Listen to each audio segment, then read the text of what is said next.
नमस्कार दोस्तों, ये डिक्टेशन 80 शब्द प्रति मिनट का होगा जो कि 5 मिनट तक बोला जाएगा।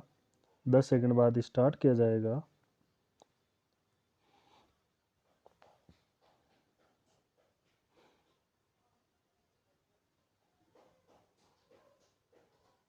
स्टार्ट।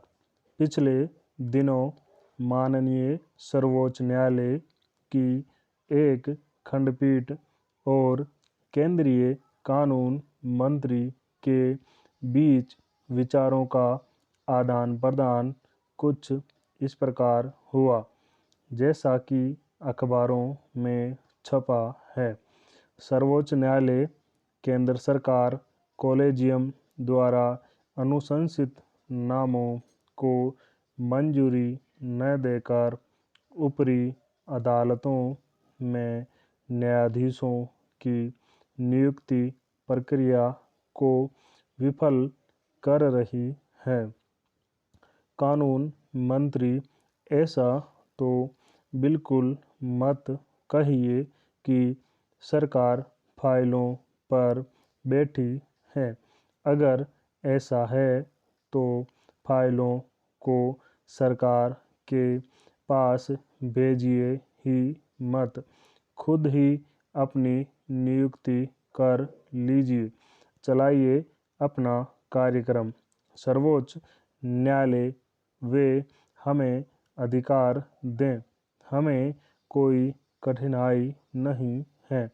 जब कोई उच्च स्तर का व्यक्ति ऐसा कह रहा है कि हम खुद कर लें, तो हम खुद कर लेंगे, कोई कठिनाई नहीं है।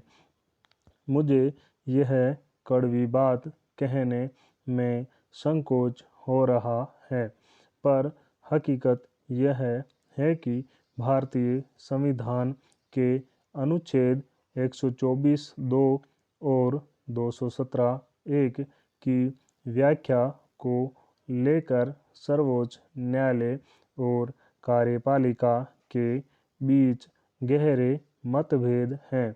मूल प्रावधानों के तहत नियुक्ति की शक्ति केवल कार्यपालिका में निहित थी, जिसका वह सर्वोच्च न्यायालय और संबंधित उच्च न्यायालय से परामर्श करके इस्तेमाल करती थी।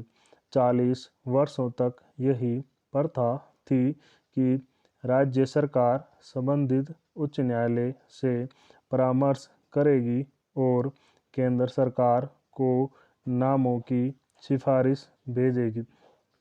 केंद्र सरकार अनुच्छेद 217 में वर्णित प्रक्रिया का पालन करेगी और उच्च न्यायालय में न्यायाधीशों की नियुक्ति करेगी।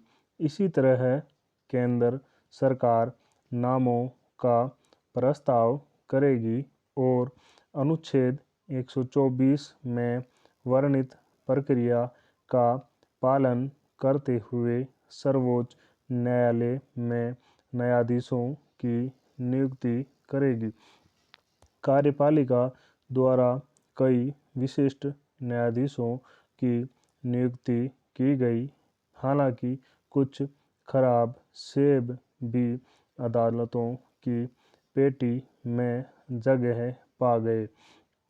दूसरे 1993 और तीसरे न्यायाधीशों के मामले 1998 में न्यायिक व्याख्या द्वारा इस प्रथा को उलट दिया गया था। कॉलेजियम नामक एक नए तंत्र का आविष्कार किया गया।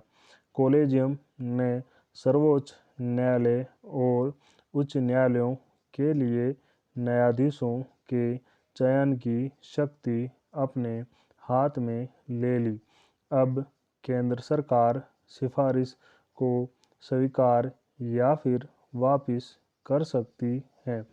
अगर सिफारिश को दोबारा भेजा जाता है तो सरकार नियुक्ति करने को बाध्य है।